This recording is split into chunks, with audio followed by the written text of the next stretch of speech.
All right, here I am with the 250,000 mile plus Tundra. Today I'm going over a full overview of everything inside that has ever broken, everything outside that's ever broken, everything with the engine that's ever broken, and kind of just my thoughts on the Tundra over the past 250,000 miles.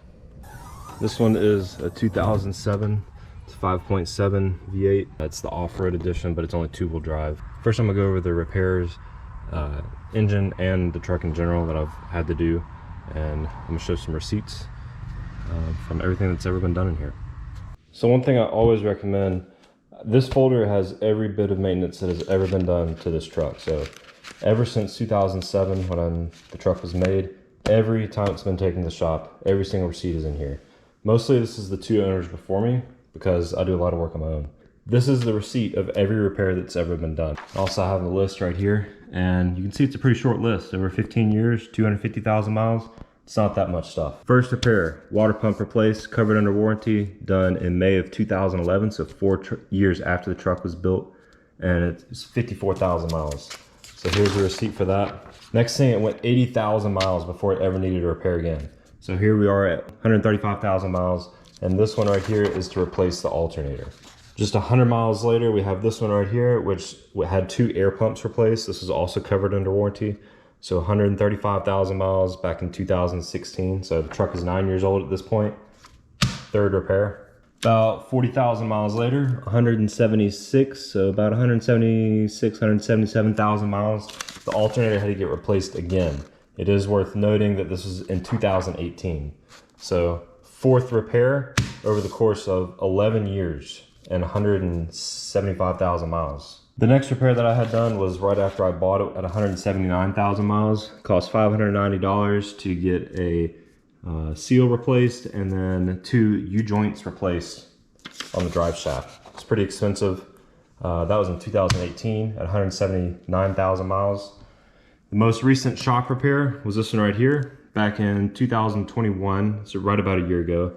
It was $500 to get the drive shaft completely rebuilt and rebalanced because of vibration. Only other repair that I had was that I personally replaced the tensioner and idler pulleys. It cost me about 50 to 80 bucks total, and that was done about 9 months ago in 2022 at 235,000 miles. So to go over everything, water pump at 54,000, alternator at 135 and 176. We also had 2 air pumps replaced at 135, U-joint and a seal replaced at 180. The drive shaft was rebuilt at 228, 235, the pulleys were replaced, and we've been running good since then. To note about suspension, towing, everything else, I just replaced these shocks at 250,000. It was like 247. The original shocks were on here, and the front ones are still on. Here's just a look underneath. I've towed probably 8,000 pounds with this truck. I know someone else that has towed 9 or 10,000 pounds across a few different states, and it's done really well. One thing I am concerned with lately is how flat that leaf spring over there looks. This one looks flat too. So if anyone knows about these and if that does look flat, then give me some tips or what you've done to replace it. These are definitely the originals. Another thing on the outside of the truck is that this flaring piece right here has come off on both sides from the inside. So both of these brackets have broken. It's been holding on like this for a couple years. I just haven't fixed it. Scraped the paint off. You can see it on this side too, that top bracket is broken, but the bottom one's still in. Not really sure what's causing that, so if anyone knows or has a way to replace those, let me know in the comments, please. Also on the outside, the skid plate that's mounted under there. These bolts are pretty old. One of them sheared off on the inside of the mount. Still got to get that out. The tailgate latch broke at some point. It stopped working. It works now. Costs about 20 bucks to replace. Also, the rubber on the back window right here is starting to crack and it's coming apart.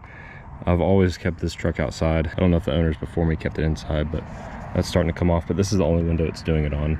That's pretty much it on the outside.